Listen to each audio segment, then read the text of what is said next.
සිරි දළදා වන්දනාව පූජනීය දන්ත ධාතුන් වහන්සේ වන්දනාමය පින්කම සාර්ථකව පැවැත්වේ.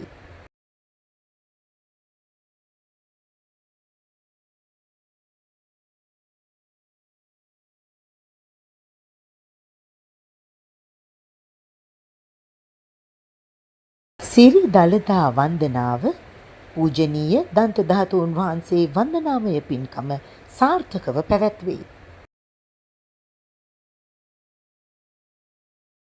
මං ආවේ පෙරියට දෙකට විතර ආවේ පාන්දර සන්තෝෂයෙන් මේක පටන් කරපු එකට ජනාධිපතිතුමාටත් මේ මහා සංඝරත්නයටත් ජීවන මන්ත්‍රයට ස්තුති කරන්න වෙනවා.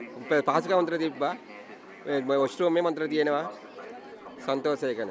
ඇත්තටම මේක හොඳ අවස්ථාවක්. මම කතෝලිකයෙක්. මම කතෝලිකයෙක් කියලා මේකට ආවේ මේක මහ අවස්ථාවක් හින්දා අවුරුදු 16කින් බලන්න වෙන නිසා මේ දැන් තියෙන රජයේ මේ කරන ක්‍රියාවලිය සහ මේ දෙන අවස්ථාව මේ මහ ජනතාවට අගය කොට සැලකනවා. ගොඩක් පිං මේ කරන වැඩේ. ඇත්තටම මම ලංකාවේ වැඩ කරන රුසියාවේ වැඩ කරන කෙනෙක්. අපේ මිනිස්සුන්ගේ ඇටිටියුඩ්ස් තමයි හැදෙන්න ඕන. අපේ මිනිස්සු හැදෙන්න ඕන. රටේ ඉහළ පුටු නෙමෙයි හැදෙන්න ඕන. මේ මෙතන ඉන්න මිනිස්සු. මිනිස්සුන්ගේ කාම් ඇන්ඩ් ක්වයිට් ලොයල්ටි එක හැදෙන්න ඕනේ. නැත්තම් මේ සමාජය කවදාවත් ගොඩ ගන්න බෑ. අපේ මතු අනාගතේට ගොඩ එන්නත් බෑ. අපි හැදෙන්න ඕනේ. මම ආවේ අලවතකුටේ ඉඳන් මයිත් එක්ක සමාජිකව 8 දෙනෙක් ආවා.